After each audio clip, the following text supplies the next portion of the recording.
The demand did not arrive like a normal diplomatic proposal. It was not sent as a quiet back-channel message, not framed as a polite request, and not delivered as some carefully worded note from the Office of the United States Trade Representative.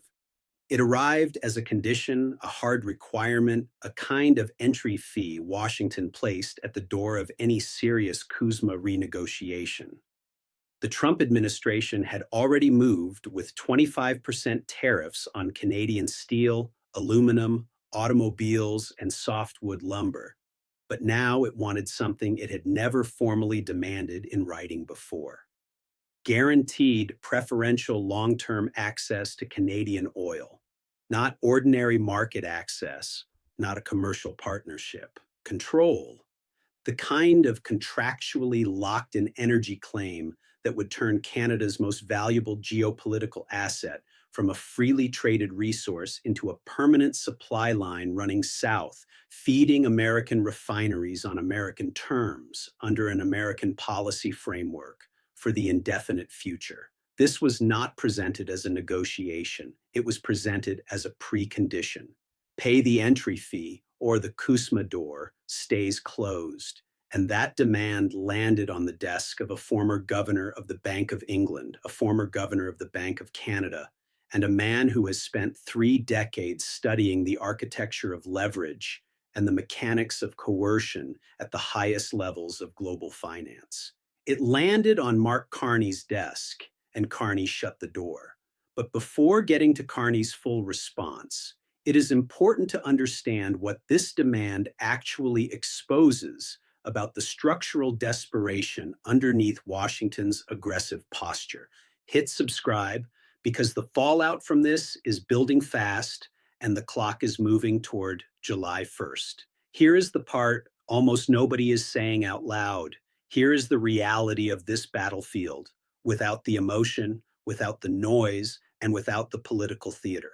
Once you understand the real mechanics of North American energy infrastructure, Trump's demand stops looking like strength. It starts looking like something much more revealing. It looks like a buyer who has suddenly realized that the price of something he cannot live without is about to rise permanently. And he is trying to lock in yesterday's terms before tomorrow's infrastructure makes yesterday impossible to repeat. The United States imports about 62% of its total crude oil from Canada, not 40%, not some manageable number that could easily be replaced with domestic drilling plans or executive orders about energy independence. 62%. Canadian crude flows into Midwestern and Gulf Coast refineries that were physically designed over decades to process the heavy sulfur-rich bitumen that comes out of Alberta's oil sands. These are not facilities that can be retold in one fiscal quarter. These are not supply chains that can be redirected by signing an order in Washington. The infrastructure is almost geological in its permanence. American refineries from Illinois down to Louisiana were rebuilt and expanded specifically for Canadian heavy crude because it was abundant, reliable, and landlocked with nowhere else to go. 1 out of every 4 barrels entering an American refinery comes from Canada. That is not just a statistic. That is a dependency built into the physical machinery of American industrial life, engineered across 50 years and nearly impossible to unwind without hundreds of billions of dollars in timelines measured not in months, but in generations. The United States does not produce enough domestic crude to meet its own refinery demand. Canada fills that gap, and that gap is not a bargaining point. It is a physical constraint. For 50 years, Canadian oil had basically one major customer and one main direction to move that gave American buyers the ability to extract a structural discount: Western Canadian Select. The benchmark price for Alberta oil has historically traded around $15 to $20 per barrel below West Texas Intermediate, the American benchmark. $15 to $20 per barrel every single day across roughly 4 million barrels of daily exports. That discount has been worth somewhere around 22 billion to 44 billion a year, extracted from Canada year after year for one simple reason. Canadian oil had nowhere else to go. Washington did not earn that discount through brilliant negotiation. Washington inherited it from geography. The oil sands were landlocked. The pipelines ran south. The refineries were built to match. The discount was not the result of fair competition. It was the result of captivity. And as every economist, every strategist, and every general who understands supply chain warfare knows, captive arrangements last only until the captive builds an exit. Now, look at what Trump did in the very same period he issued this demand.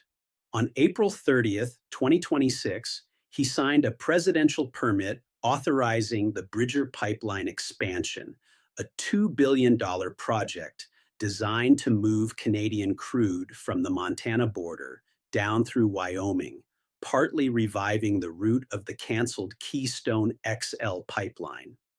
Standing in the Oval Office, he described it as a victory for American energy leadership.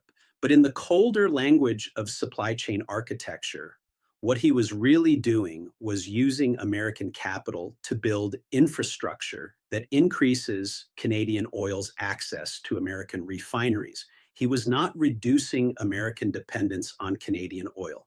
He was deepening it, formalizing it, and embedding it even further into the physical structure of America's energy system. He was spending American money to make the captive supply relationship more permanent, while his own trade policy was giving Canada stronger reasons to route that same oil away from American buyers. One hand was building the pipeline. The other hand was creating the political and economic conditions that could make that pipeline a liability. That is not strategic coherence. That is an administration acting in two incompatible directions at the same time, because it does not appear to have one unified theory of North American energy. Trump's demand for guaranteed preferential access was not a power move. It was a confession. It was Washington admitting in writing that the old discount and the old guaranteed supply flow can no longer be taken for granted because the architecture has changed. In May 2024, Canada's Trans Mountain expansion came online. That pipeline now moves 890,000 barrels per day from landlocked Alberta to tidewater terminals on British Columbia's coast, giving Canadian producers their first real access to Pacific markets in the country's energy history. And the number Washington cannot ignore is this: 3 orders of Trans Mountain's oil is now moving toward Asia, China, South Korea, India, Japan, Brunei.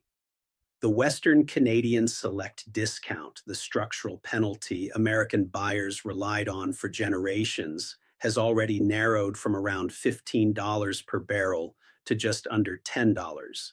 The ratchet clicked. The physics changed. The captive supply line Washington had assumed was a permanent feature of geography began to show itself for what it really was: a temporary condition created by a lack of exit infrastructure. And Trump, who sells himself as a master of leverage, responded to that structural change by demanding a contract that would force the old pricing system to stay in place. That is not the art of the deal. That is the panic of a buyer who has just watched his supplier load the first tanker for Shanghai. But the bigger picture is even more damaging than that. Because while Washington was building this demand, Carney was building something completely different. And he was doing it quietly, without announcing every step, without turning it into a television spectacle, and without giving Washington an early chance to block it, delay it, or shape the public narrative around it. He did not raise his voice. He did not issue some dramatic counter-ultimatum. He did not rush onto cable news to deliver a speech made for viral clips and political rallies. His move was quieter, sharper, and far more consequential because it dealt with something that cannot easily be reversed: infrastructure.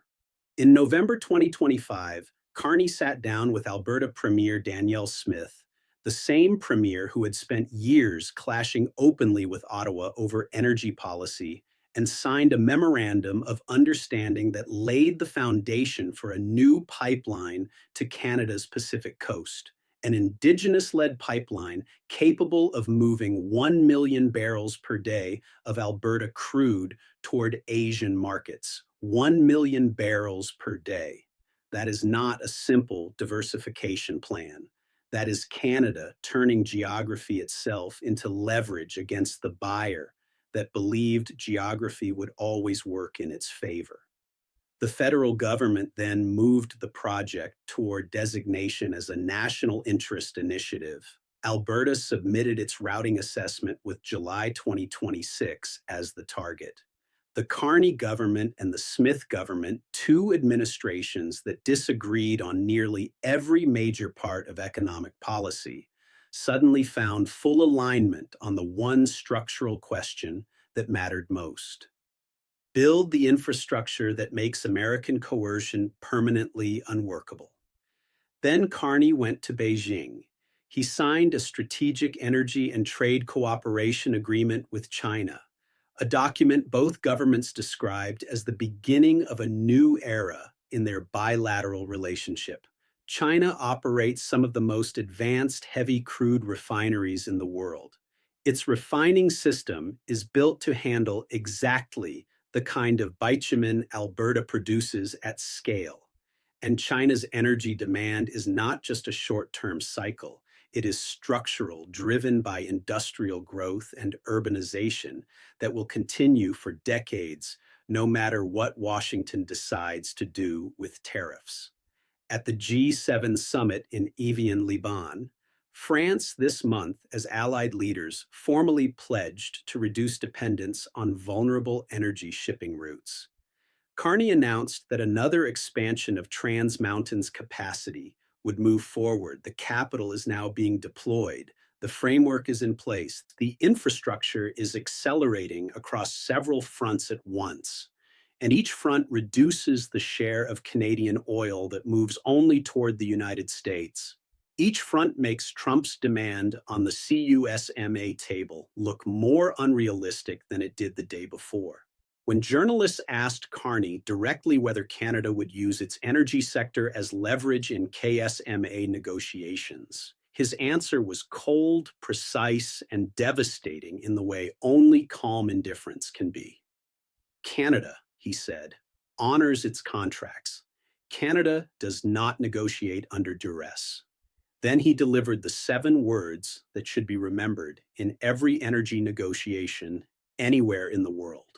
We do not negotiate the terms of coercion. 7 words: no anger, no theater, no wounded national pride, just the clean statement of a man who had already built the exit before telling the other side he was willing to use it. Warren Buffett has said something that fits this moment with almost eerie accuracy. He has said more than once that the most valuable thing a business can own is a product its customer needs and cannot easily replace. He calls that a moat. He has spent more than 90 years studying companies and placing capital into businesses whose moats are deep enough that competitors cannot cross them without enormous cost and risk. But here is the version of that lesson financial media rarely takes seriously. Here is what Buffett would likely say if you sat him down in Omaha with a Coke and asked him to explain what just happened between Canada and the United States over oil access. He would call it the captive market fallacy. The captive market fallacy works like this. When you are the only buyer for a seller's product, you start to believe you have permanent power over that seller. You believe you can dictate price. You believe you can set terms. You believe you can issue demands because the seller has no other route to market and no other buyer waiting to replace you. And for a while, that belief can be true.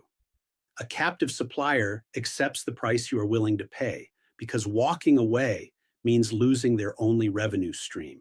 But the dangerous mistake is assuming that situation lasts forever. That is the mistake Washington made. A captive market is not permanent. It is temporary. It exists only as long as the seller lacks the infrastructure to reach a second buyer. The moment that second exit is built, the moment a second buyer signs at global market rates, the whole power structure turns. Not slowly, not politely. It turns with the force of a lever snapping under pressure. The seller does not simply gain options. The seller gains the credible threat of departure. And credible threats do not have to be acted on to change everything. They only need to exist. Because once a real alternative exists, every future price discussion, every contract renewal, every conversation about access must happen under the shadow of that possibility. The seller's calm indifference becomes the strongest weapon in the room. Buffett would look at Trump's demand for guaranteed oil access, fold his hands the way he does, and explain it very simply. You do not demand guaranteed access from a supplier who has nowhere else to go. You demand guaranteed access from a supplier who has already shown they may have somewhere better to be.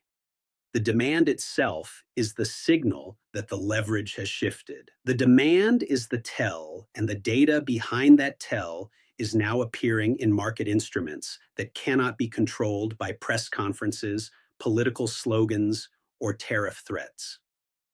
The Western Canadian Select Discount has narrowed by 33% since Trans Mountain came online. That translates into roughly $2 billion per year in additional costs for American refinery operators as the pricing advantage they inherited from geography begins to disappear into real global competition. The Canada Energy Regulator reported that the Trans Mountain expansion increased Canada's tidewater export capacity by about 700%. 700%. Canadian crude exports to countries outside the United States rose by nearly 60% in the first full year after Trans Mountain became fully operational. And all of that happened before the West Coast oil pipeline carries its first barrel, before the China Strategic Energy Agreement turns into its first long-term supply contracts priced around real Asian demand instead of captive seller discounts, before another 1 million barrels per day begin moving toward refineries in Guangzhou, Yokohama, Busan, and India.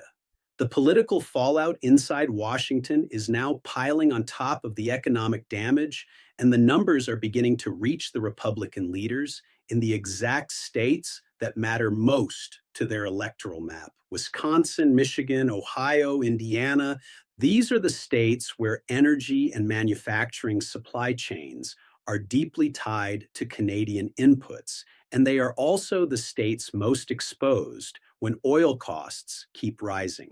These are the places where input cost inflation reaches the factory floor first and then reaches the ballot box next. Senators and governors from these states are already hearing from industrial operators whose quarterly costs are shifting in ways they cannot simply absorb. When those costs move higher, they do not stay hidden inside spreadsheets. They become price increases. They move into consumer bills. They move into the political mood of the same American workers the administration promised to protect. That is why the political math is so dangerous for Washington. Sustained energy cost inflation runs directly against the core domestic promise of the very administration that created the coercive demand in the first place. And the cascade is no longer theoretical. It is structural, and its speed is increasing. Trump's demand did not force Canada into compliance. It forced Canada into acceleration. It accelerated Canadian infrastructure investment. It accelerated Canadian trade diversification. It accelerated Canadian diplomatic outreach to Pacific partners. And it even accelerated Canadian political unity between a federal Liberal government in Ottawa and a Conservative government in Alberta that agreed on almost nothing else. That part matters Because when Ottawa and Alberta, two governments normally divided by energy politics, suddenly align on the need to build an exit from American coercion, Washington should understand that something deeper has changed. Canada's non-US export share has already climbed from roughly one quarter to about one third of total trade. And now there are irreversible infrastructure commitments behind it, pushing that number further. The West Coast oil pipeline alone, once operational, would deliver around 13% of Carney's goal of doubling non-US exports to $600 billion a year by 2035. A target that once sounded like political ambition is starting to look much more like a construction schedule. And that is why the door Carney closed is not just a temporary political signal. It is an architectural statement about what the relationship looks like from here. This episode reveals something basic about power in a world built around resource dependency. Power over a supplier is not maintained by demanding access. It is maintained by being the most attractive destination for that supplier's product.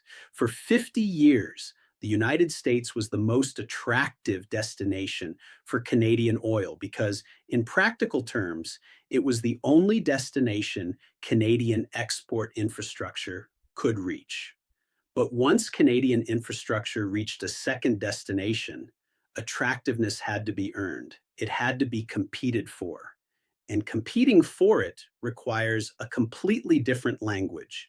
It requires moving away from coercion and toward genuine mutual interest. Washington has not made that shift. It is still speaking in the vocabulary of the old system, demanding guarantees for access that used to exist automatically, issuing ultimatums to a supplier that is already building the infrastructure that will make those ultimatums permanently ineffective. Mark Carney is not angry about this. He is not performing outrage for cameras. And he is not treating this as a moment for dramatic national theater. He understands something about this confrontation that Washington's performance of dominance keeps hiding from its own analysis. The demand for Canadian oil is not evidence of Canada's weakness. It is evidence of Canada's indispensability. And indispensable suppliers, once they fully understand the mechanics of their own position, do not accept captive buyer terms anymore. They build pipelines to the Pacific. They sign frameworks in Beijing. They stand beside allied leaders and commit to a more diversified sovereign energy system that makes one buyer coercion structurally impossible to sustain. Then they sit across the table from the most powerful economy in the world and say it plainly, without theatrics, without anger, and without any sign of the desperation the other side is quietly managing behind closed doors. We do not negotiate the terms of coercion. That is the real lesson of this moment. Power is not measured by how loudly a demand is made. Power is measured by how many alternative customers are already waiting when that demand is rejected. Canada is building that number carefully, structurally, and irreversibly. This is not just a door being slammed for one negotiation cycle. The entire design of North American energy dependency is being rebuilt from the ground up. And the person standing over those blueprints is not acting rushed, emotional, or reactive. He is moving with the calm precision of someone who understood the physics of this confrontation long before the demand ever arrived on his desk. Washington thought it was asking for access. What it actually revealed was dependence. It thought Canada would see the demand as pressure. Instead, Canada treated it as confirmation that its exit strategy was already working. The ratchet has clicked, the infrastructure is moving, the old captive model is breaking, and now the world is watching as Canada redraws the map of energy leverage. One pipeline, one agreement, and one alternative market at a